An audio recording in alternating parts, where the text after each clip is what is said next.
नमस्कार प्रेक्षकांनो, घरोघरी मातीच्या चुली या मालिकेच्या येणाऱ्या भागामध्ये जबरदस्त असा ट्विस्ट येणार आहे। तर प्रेक्षकांनो, आपण बघितलं इथे आता ऋषिकेश सारखा ऐश्वर्याला धमकी देतोय की जानकीची आई कुठे आहे ते सांग, त्यांना तू कुठे लपून ठेवलेस ते सांग, मी तुला शेवटची वॉर्निंग देतोय, असं ऋषिकेश ऐश्वर्याला सारखं सारखं म्हणत असतो।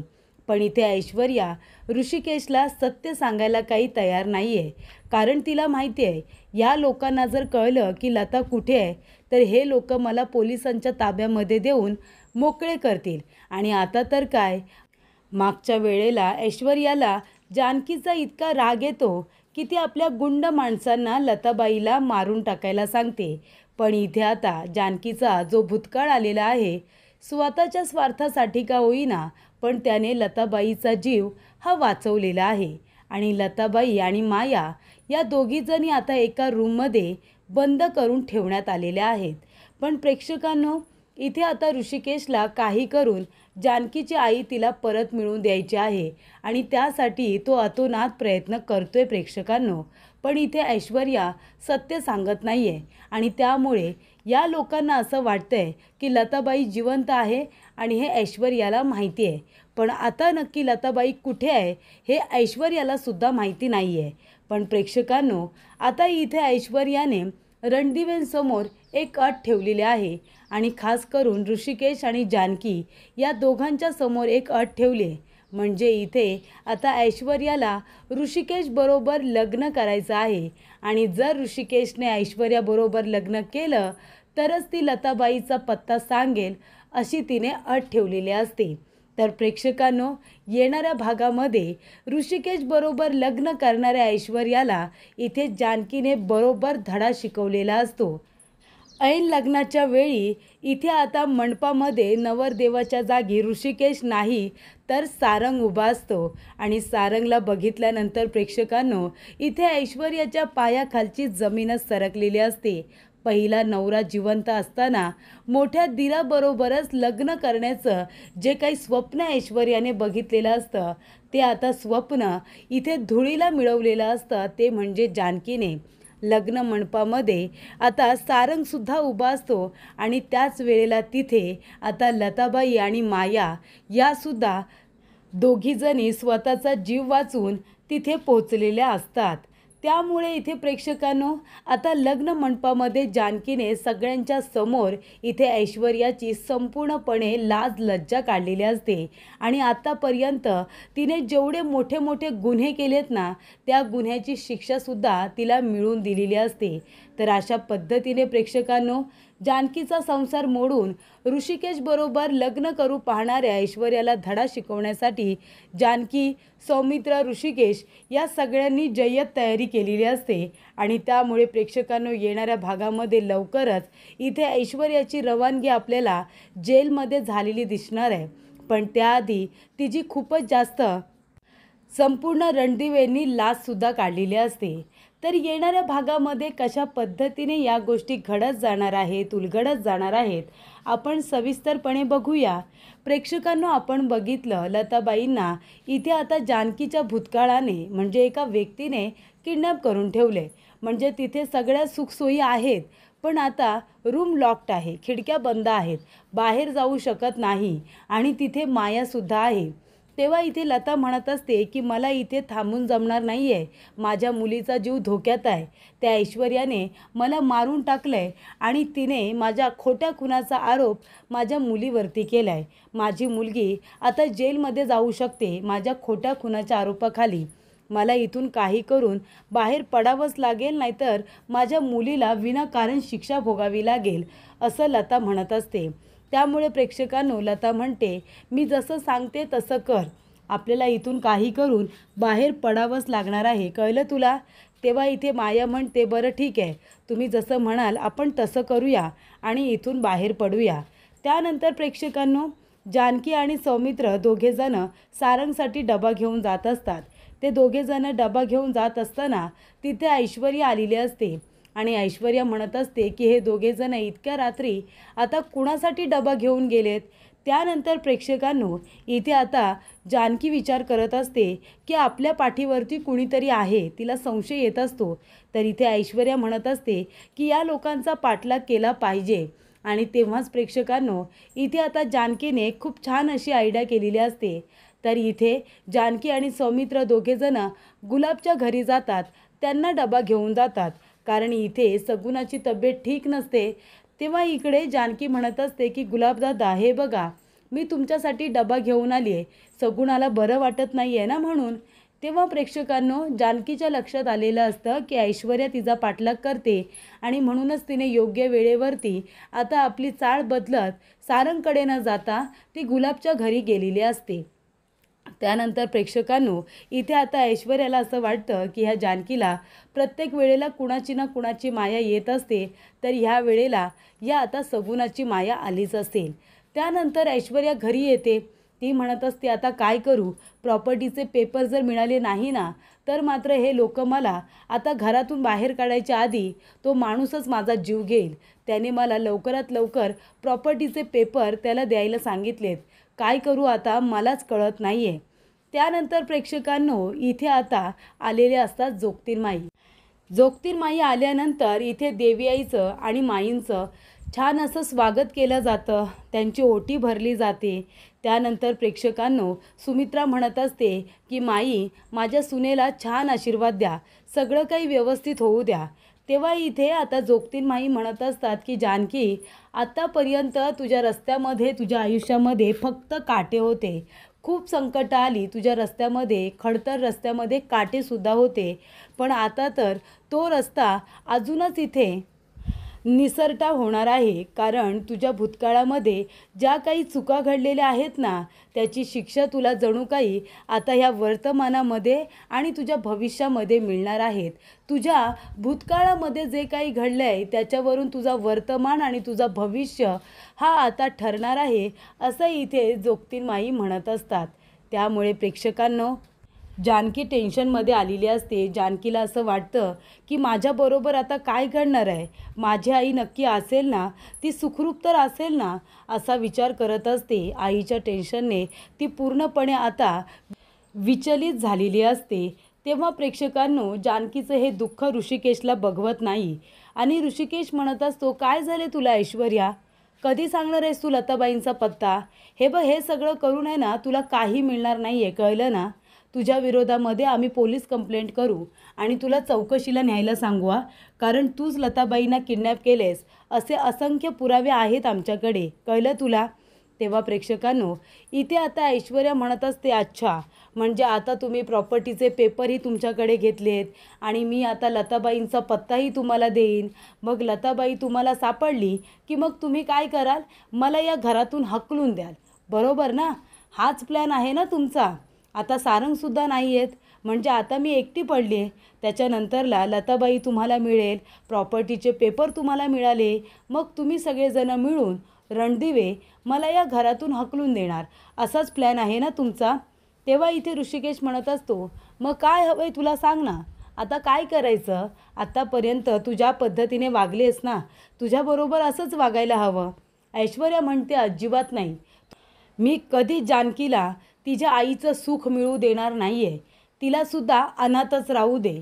कारण माझे वडीलसुद्धा जेलमध्ये जाऊन बसलेत ना त्या जानकीमुळे. मग आता मी सुद्धा जानकीची आणि तिच्या आईची भेट कधीच होऊ देणार नाही, तिला अनाथच राहू दे अगदी आयुष्यभर. तेव्हा ऋषिकेश म्हणतो ऐश्वर्या तुझी हिंमत कशी झाली माझ्या जानकीला अनाथ बोलायची, तिची आई आहे लता कारखानीस, माझ्या जानकीचं आडनावसुद्धा आहे कारखानीस, कळलं तुला. तेव्हा इथे ऐश्वर्या म्हणते हो पण तिची आई इथे आहे कुठे ना, प्रेमाने तिच्या डोक्यावरून हात फिरवायला. बिचारी जानकी, तिची आई आली काय आणि लगेच निघून गेली काय. तेव्हा ऋषिकेश म्हणतो ऐश्वर्या प्लीज सांग कुठे जानकीची आई, हे बघ तिची आई कुठे ते सांग, हवं तर आम्ही तुला जास्त शिक्षा देणार नाही, तुला धक्के मारून बाहेर काढणार नाही, पण प्लीज सांग कुठे आहेत लताबाई. तेव्हा इथे ऐश्वर्या म्हणते मी मूर्ख वाटते तुम्हाला लगेच तुम्हाला ॲड्रेस सांगायला. बरं ठीक आहे, काही हरकत नाही, मग तुम्ही एक काम करा, हवं तर मी तुम्हाला लताबाईंचा ॲड्रेस देते, पण तुम्ही एक काम करा, ही प्रॉपर्टी आहे ना संपूर्ण माझ्या नावावरती करा. तेव्हा ऋषिकेश म्हणतो, संपूर्ण प्रॉपर्टी तुझ्या नावावरती, मग तू काय करशील? ही प्रॉपर्टी विकून टाकशील, हेच लक्ष आहे ना तुझं प्रॉपर्टी विकण्यामध्ये? तेव्हा इथे ऐश्वर्या म्हणते, ठीक आहे, मग प्रॉपर्टी माझ्या नावावरती करू नका, मग एक काम करा, मी तुम्हाला लताबाईंचा ॲड्रेस देते, प्रॉपर्टी ही तुम्हालाच ठेवा, पण तुम्ही माझ्याशी लग्न करा. तेव्हा इथे ऋषिकेशच्या पायाखालची जमीनच सरकते.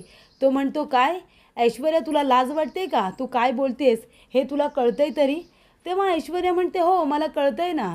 आता तुमचा भाऊ सारंग, तो मूर्ख सारंग तर काही जिवंत नाहीच आहे, आणि त्या डिफेक्टिव्ह पीसबरोबर मी लग्न का केलं होतं हे तुम्हाला सगळ्यांनाच माहिती आहे. माझं काही त्याच्यावरती प्रेम वगैरे नव्हतं. तुमच्या रणदिवेनं उद्ध्वस्त करण्यासाठी, या घरामध्ये येण्यासाठी ते फक्त माझ्यासाठी एक प्यादं होतं, प्यादं. आणि आता काय? आता सारंग या जगामध्ये नाही आहे. मग तुम्हाला जर तुमच्या बायकोसाठी काहीतरी करायचं आहे ना, तिला आईचं प्रेम मिळवून द्यायचं आहे ना, मग करा माझ्याबरोबर लग्न. जर तुम्ही माझ्याबरोबर लग्न केलं तर मी या घरामध्ये तुमची बायको या अधिकाराने राहू शकते, आणि मग मला ही प्रॉपर्टी नको आहे, मग मी लताबाईंचा ॲड्रेससुद्धा देईन. आता बघा ऋषिकेश, तुम्हाला काय करायचं आहे ते, तुमचा जो काही निर्णय असेल तो तुम्ही मला सांगा. जर तुम्हाला तुमच्या बायकोची आई आता मिळवून द्यायची असेल तर जा आणि त्या जानकीला सांगा की मी ऐश्वर्याबरोबर लग्न करतोय म्हणून, आणि माझ्याबरोबर लग्न करा, तेव्हाच मी सांगेन की लताबाई कुठे आहेत म्हणून. कळलं तुम्हाला? तेव्हा प्रेक्षकांनो, ऋषिकेश म्हणतो, ऐश्वर्या, तू इतकी नालायक असशील ना, या गोष्टीचा मी कधी विचारच केला नव्हता. म्हणजे आता तुला माहिती आहे की आम्ही सगळेजण तुला या घरातून काढून टाकू, आणि म्हणूनच आता तुला या घरामध्ये राहायचं आहे, म्हणून तुला आता माझ्याशी लग्न करायचं आहे. तेव्हा प्रेक्षकांनो, इथे ऐश्वर्या म्हणते, हो. तेव्हा इथे जानकी आता आपल्या रूममध्ये असते. तेव्हा ऋषिकेश म्हणतो, जानकी, अगं इथे ऐश्वर्या तुझ्याबरोबर बोलायला आली आहे. तेव्हा जानकी म्हणते, काय झालं ऋषिकेश? तेव्हा इथे आता ऐश्वर्या म्हणत असते की जानकी, तुला तुझी आई कुठे आहे हे माहिती करून घ्यायचं आहे ना? तेव्हा जानकी म्हणते, हो ऐश्वर्या, सांग, कुठे आहे माझी आई? तेव्हा ऐश्वर्या म्हणते की मी एकाच अटीवरती सांगेन की तुझी आई कुठे आहे म्हणून. जर तुझ्या नवऱ्याने ऋषिकेशने माझ्याशी लग्न केलं ना, तरच मी तुला सांगेन की तुझी आई कुठे आहे. तेव्हा इथे आता जानकी म्हणते की अजिबात नाही, आणि ती ऐश्वर्याच्या थोबाडीत देते आणि म्हणते, काहीही झालं तरीसुद्धा मी हे होऊ देणार नाही. ऋषिकेश तुझ्याबरोबर लग्न कधीच करणार नाही. तेव्हा ऐश्वर्या म्हणते, ऋषिकेश, आता तुम्ही जानकीला सांगा तुमच्या मनात काय आहे ते. तेव्हा ऋषिकेश म्हणतो, जानकी, हे बघ, तुझी आई तुला हवी आहे ना? तुला जर तुझी आई हवी असेल, तिचा पत्ता तुला हवा असेल, तर आपल्याला हे करावं लागेल. मला ऐश्वर्याबरोबर लग्न करावं लागेल जानकी. आपल्याकडे दुसरा पर्याय नाही आहे. अगं लताबाई कुठे आहेत, कुठल्या अवस्थेत आहेत, आपल्याला काही नाही माहिती. या बाईवरती विश्वास ठेवू नकोस जानकी. मला तिच्याबरोबर लग्न करू दे, तेव्हाच तुझी आई आपल्याला सापडेल. तेव्हा प्रेक्षकांनो, इथे आता ऋषिकेश जानकी रडायचं नाटक वगैरे करतात. ऐश्वर्या गेल्यानंतर इथे आता जानकी ऋषिकेशचे डोळे पुसते आणि म्हणत असते की ऋषिकेश, आपल्याला हे नाटक असंच सुरू ठेवायचं आहे. मला माहिती होतं आता ऐश्वर्याला या घरातून बाहेर पडायची भीती वाटते, कारण आपण आता प्रॉपर्टीचे पेपर मिळवलेत, आणि तिच्या बाजूने बोलायला भांडायला सारंग भाऊजी असायचे, पण आता कुणीच नाही आहे. तिचं भांडं एक ना एक दिवस फुटणारच आहे. माझी आई एकदा का सापडली, मग ती एकटी पडेल. आई तिच्या विरोधामध्ये जे जे काही तिने सगळं कारस्थान केले ते आई सांगेल, आणि मग ऐश्वर्याला पोलीस घेऊन जातील, आणि आईसुद्धा तिला घरातून बाहेर काढतील. हे ऐश्वर्याला बरोबर माहिती आहे. म्हणूनच आता ऐश्वर्या तुमच्याबरोबर लग्न करून तिला या घरामध्ये राहायचं आहे.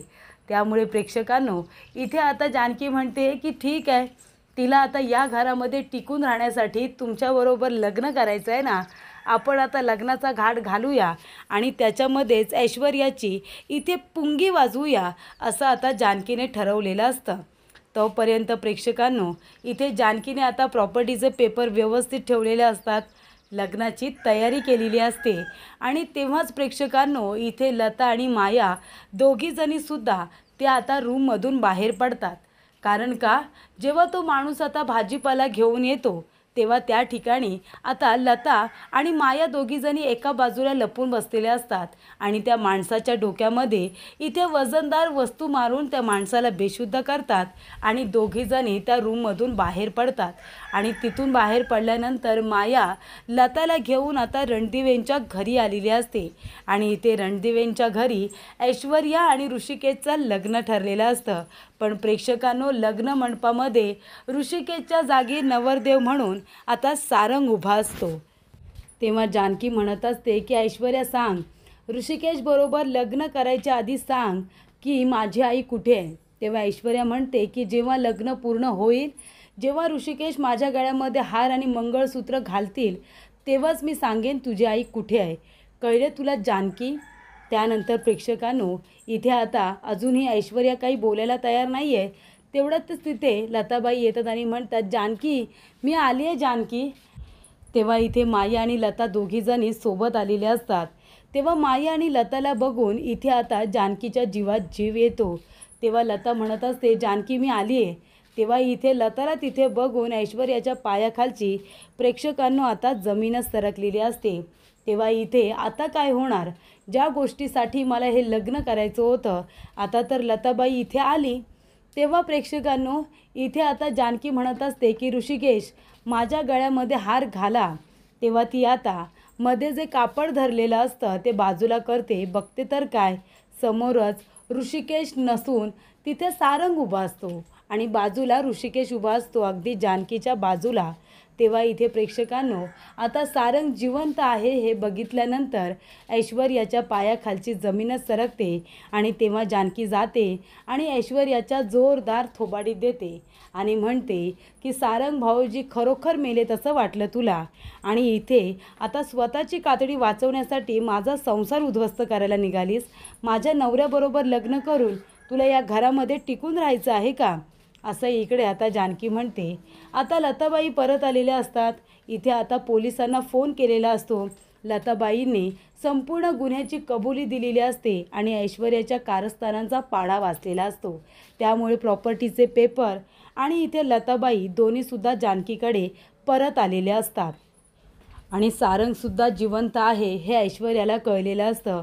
तेव्हा इथे सारंग आता सगळ्यांच्या समोर सांगतो की ऐश्वर्या किती कारस्थानी आहे आणि कशा पद्धतीने रणदिवे कुटुंब तिने उद्ध्वस्त केलं. या सगळ्या गुन्ह्यांचा पाढा आता इथे सारंगने वाचलेला असतो. त्यामुळे प्रेक्षकांनो, इन्स्पेक्टर पवार तिथे आपली टीम घेऊन येतात. ऐश्वर्याच्या विरोधामध्ये गुन्हा दाखल झालेला असतो. सगळ्यांनी तिच्या विरोधामध्ये साक्ष दिलेली असते की ती एक नंबरची गुन्हेगार आणि फ्रॉड बाई आहे म्हणून. लता असू दे, सारंग असू दे, स्वतः जानकीसुद्धा असते आणि घरातले सगळे लोक तर ऐश्वर्याच्या आता विरोधातच असतात. त्यामुळे इथे बाप्पाच्या कृपेमुळे ऐश्वर्याचा खरा चेहरा सगळ्यांच्या समोर आलेला असतो. ऐश्वर्याला तिच्या गुन्ह्याची शिक्षा मिळालेली असते आणि प्रेक्षकांनो, शेवटीला ऐश्वर्याची रवानगी जेलमध्ये झालेली असते आणि पुन्हा एकदा ऐश्वर्याला जेलमध्ये पाठवून जानकीने आपलं गोकुळ आणि आपली आई दोन्हीही वाचवलेले असतात.